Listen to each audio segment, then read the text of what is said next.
2025 overview ఒకసారి చూసేద్దాం. So approximately 1 lakh students apply చేశారండి ప్రీవియస్. సో వీటి ఎగ్జామ్స్ వచ్చేసి మనకి ఫేజ్ 1 18th 19th ఏప్రిల్లో అయితే జరిగాయి. ఫేజ్ 2 వచ్చేసి 12th మేలో ఎగ్జామ్స్ అయితే జరిగాయండి. సో వాటి రిజల్ట్స్ వచ్చేసి మనకి May 14th వాటి రిజల్ట్స్ వచ్చాయి. సో ఆన్లైన్ కౌన్సిలింగ్ వచ్చేసి మనకి June 2nd ఆన్లైన్ కౌన్సిలింగ్ అనేది జరిగింది. సో అలానే టోటల్ 4 రౌండ్స్ అనేది కండక్ట్ చేశారండి.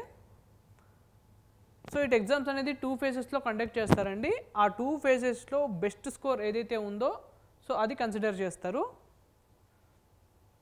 సో ఎలిజిబిలిటీ వచ్చేసి 10+2 ఇంటర్ అయితే కంప్లీట్ చేసి ఉండాలి.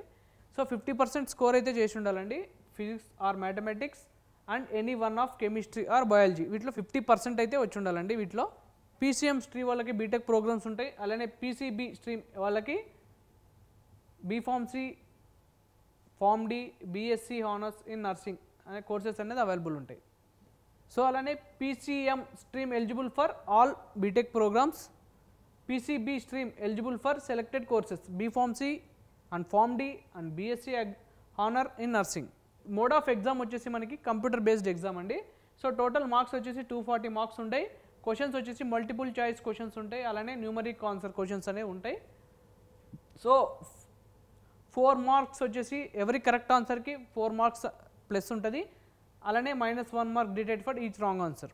దీనిలో నెగిటివ్ మార్క్స్ ఉంటాయండి. అలానే ఒక రాంగ్ ఆన్సర్కి -1, అలానే ఒక రైట్ ఆన్సర్కి 4 మార్క్స్ ఉంటాయి.